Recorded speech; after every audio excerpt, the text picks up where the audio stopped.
Well, guys, you just saw the freaking clips. Jorge Main Event Montiel here alongside JP, talking about this great match.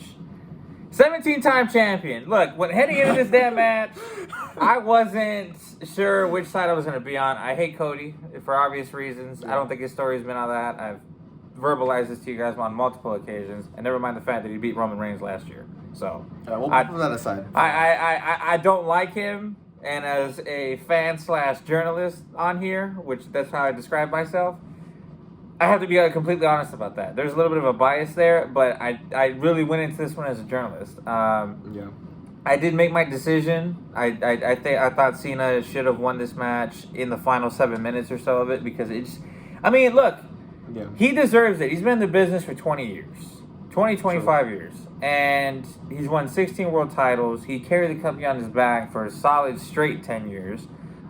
He was the guy that really picked up the slack after Stone Cold and The Rock and everybody else left. So heading into this match, I didn't know, but in the final 7 minutes, I made my decision. Now we talk about the match as a match. Yeah. You said that it started off slow, which I happen to agree with. So, but then again, that was a character, and that's who he was, and he's ruining wrestling for everybody. There's no hustle, there's no loyalty, there's no respect towards the fans, and you were talking a lot about that. Yeah. It's like that whole thing. It was like a slow beginning, and it's like he was like wrestling slow, and it's like for the crowd, like in the arena, it's like when he's doing these things, it's like there's nothing to bounce off for the crowd. So when you're watching that, it's just like it's hard to be excited for, really. And then even like when he had his main entrance in the beginning with his theme music, like the whole like a Megatron screen or whatever, like, it was just all black with just John Cena. Like it was just like a cold feeling. I was watching it and I was like, this is like the end of times or something. Like this is weird. This is different. Yeah, no, he didn't give a flying F about anything in that arena. And that's his character. So I mean, it's expected, and it's like him winning it. It was good for the story. Like he needed it for like 17, and it's also like we needed a bit of change of pace with Cody. But it's like something to switch.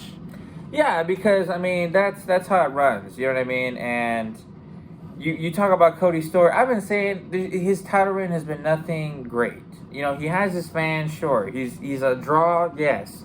But to justify him being a champ longer than a year, I couldn't see it.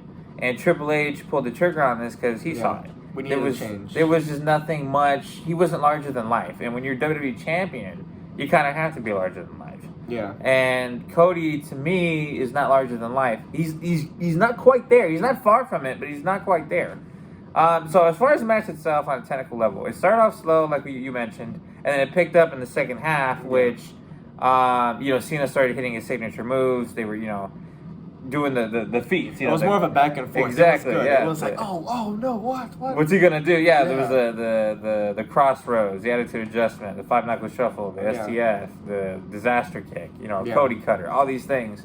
And the crowd was into it. The crowd, honestly, I don't think could decide who they wanted to back. It was so loud, and it's like they kept going back and forth. It's like, Cena sucks. No, or what was it, like Cena, whatever it was. Let's go Cena, Cena sucks. Cena sucks. See, like it kept on going back and forth, and even like with Cody Rhodes, it was so crazy. The energy in that arena, they couldn't make up their mind like if they liked or disliked both of them, because they would do the whoa, but then it's like Cody sucks. Cody sucks. They were like so two-faced about it, but everyone was so two-faced. I think that's the fans like appreciating who the talent is at least, and like giving it that, So, I mean, look, I get it. It's a great moment. 17-time champion. Great, celebration. And he did break character a couple of times, smirking and, walking off the stage because it is his last WrestleMania and he was playing a character. Yeah. But I give this an 8.4, and it comes in at 4th, to me, because I honestly think that the 3 matches that we've ranked were just better executed. On a technical level, there was more surprising feats there. Because look, everybody expected The Rock to come out and screw this thing up, and Travis Scott, but that didn't happen. Did it need to happen? No, but the match itself, it definitely was main event worthy, but it wasn't, like, oh my god, you know what I mean? I think compared to number 1, which you'll see, it's like. Yeah, it's not even close. It's not, and this is what's crazy is it's just the stakes are different for both these matches, but it wasn't even feel like the biggest match of the whole event, which was crazy. Yeah, so I'm giving it 8.4. What are you giving it? I mean, 8.4. Yeah, that sounds pretty good. Yeah, so we give this one an 8.4, guys. Let me know what you guys thought in the comments on what you would rate this match, and I'll see you next video. We'll talk about number 3. All right. Adios.